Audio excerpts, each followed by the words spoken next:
My name is Anna Jones, and my topic is Will mirror therapy improve upper extremity function in individuals who have experienced a stroke?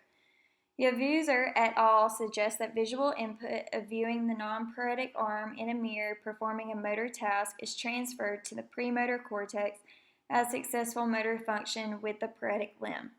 Across all four of these studies, the mirror therapy is done the same way, where the participant is sitting at a chair at a table, and the mirror is placed on the table. The paretic or affected arm is placed behind the mirror. The non-affected arm is placed in front of the mirror, where they can see the reflection of their non-affected arm participating in motor activities.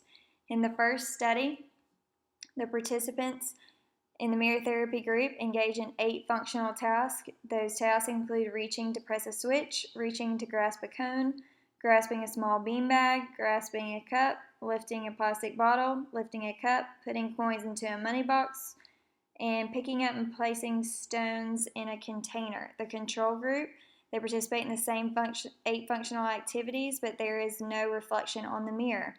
Outcome measures used is self-care, measured on the functional independence measure, and upper extremity motor function, measured by the manual function test.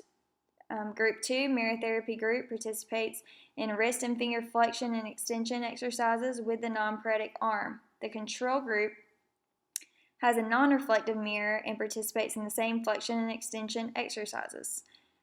They both participate in therapy for 5 days a week for 2 to 5 hours a day for 4 weeks. Those outcome measures are motor function recovery, recorded on the Brunstrom stages, spasticity, recorded on modified Ashworth scale, and self-care on functional independence measure.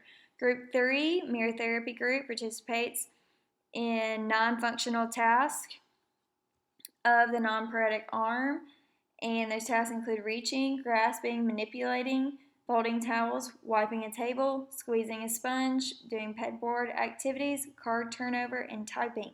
The control group does a different set of 9 activities with no mirror present. Those 9 activities are arm bicycling, pegboard, skateboard supported exercises on a tabletop, donut on base putty kneading, double curved arch, bimanual placing cone, block stacking, graded pinch exercise, plastic cone stacking, and shoulder curved arch. They participate in therapy for 30 minutes for 5 times a week for 4 weeks. Those outcome measures are upper extremity functional improvement by the Action Research Arm Test, upper extremity motion, coordination, and dexterity by Box and Block Test, upper extremity motor function by Fuglemeyer, and self-care by functional independence measure.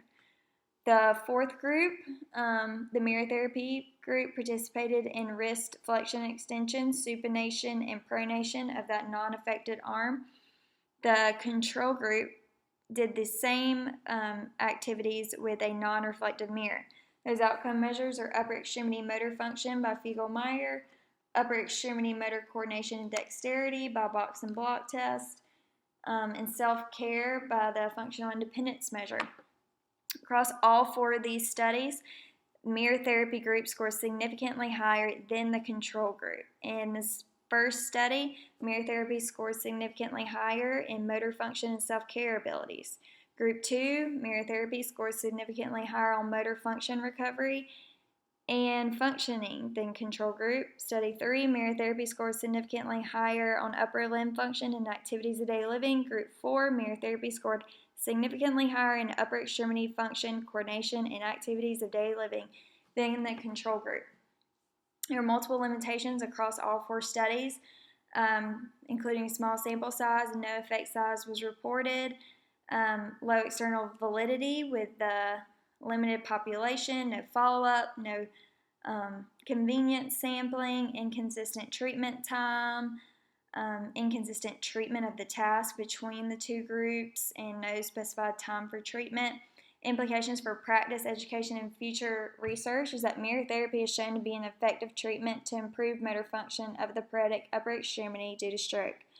OTs can use mirror therapy as an integral therapy treatment to restore function to participate in activities of daily living, thus gaining individuals' independence. Mirror therapy is not only an effective treatment, but is easy to access, low cost, and easy to administer.